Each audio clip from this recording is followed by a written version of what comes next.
welcome to my channel again. I'm super happy to see you back here.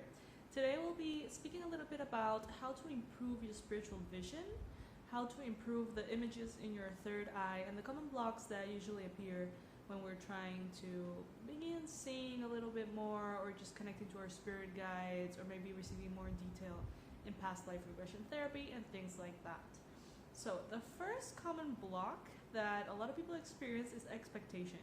Expectation can be a very, very powerful barrier preventing us from actually allowing the information to come through our spiritual or psychic channels, if you want to call them that.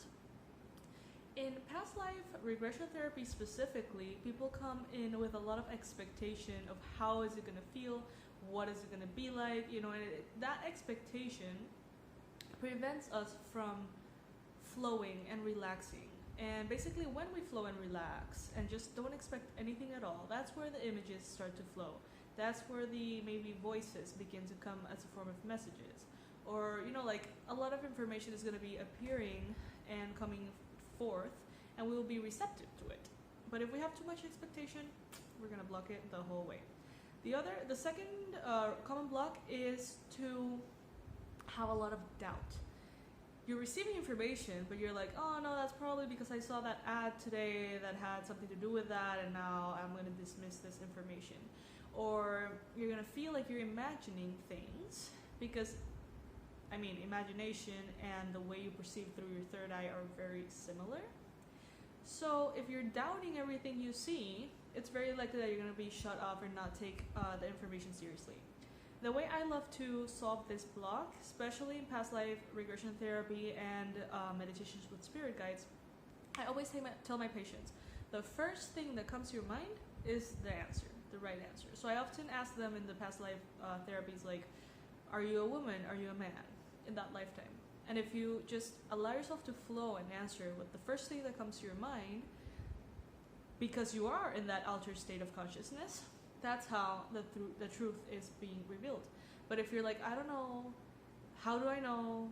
Like, I have no way to know. If you focus on like being sure of things, you're gonna block that. Doubt blocks the spiritual information that's gonna come through. Number 3 would be the way you're feeling physically. So if you're not centered, if you're feeling exhausted, or you're feeling sick, or you're feeling dehydrated, it's very, very likely that you're going to go into that meditation and receive random bits of information, and you're going to be all over the place, and it's not going to make sense, and you're just going to kind of like get confused.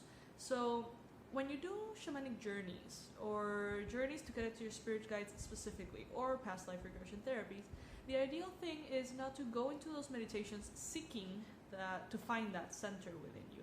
Instead, meditate before, find your center, and then go ahead into these kind of connections. Otherwise, you will not make the most of them. You're probably going to waste your time a little bit there. Besides that, another very, very common block is the programming that we have. Let's say, for example, with spirit guides. If you have been raised to believe that angels have the image of being like a humanoid or human form with wings, that is how you're probably going to perceive them.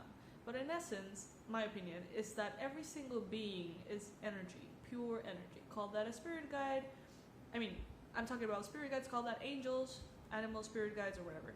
The same energy, I feel, will manifest in different forms in the visions of different people based on the programming that they have. For example, let's say there's your guardian angel, okay?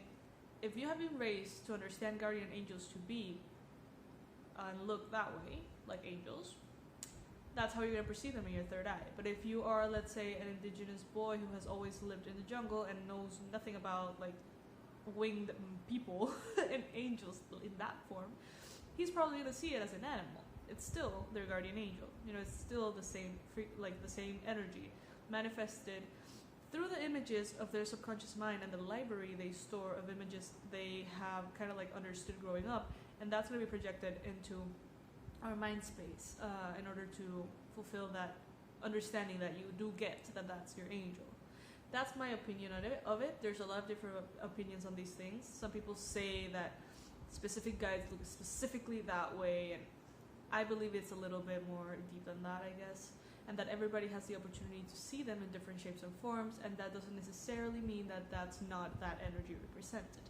But if we have very strong programming, if we have a very, very, very strong understanding, let's say we have a strong understanding that we are women in this lifetime, and we have such an attachment to that role, in a past lifetime regression, we might feel resistance or might feel so attached to the woman role that we're not going to be able to experience ourselves as men, even though in that lifetime we were men.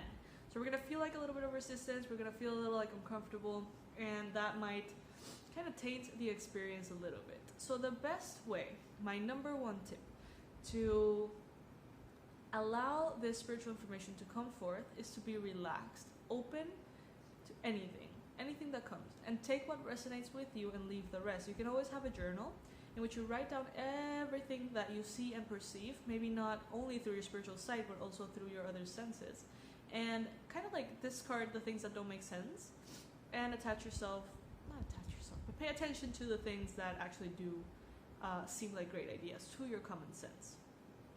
So guys, this is a powerful, very easy way you can start implementing today to develop your spiritual sight and get a little bit more intuitive. I really hope you enjoyed this video. If you did, please subscribe to this channel. If you do, you're going to have an awesome day, promise. And by subscribing, you're going to receive a lot of different emails and notifications about what we're doing. Also, if you'd like, our website has an Astro Digest, which is basically an article that comes to you twice a month when it's full moon and new moon.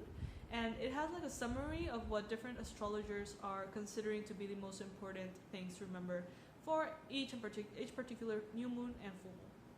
Besides that, there's tons of videos and programs and everything you can get your hand on about spiritual subjects, which I love. So I hope you join me over there, and I'll see you very soon. Bye-bye.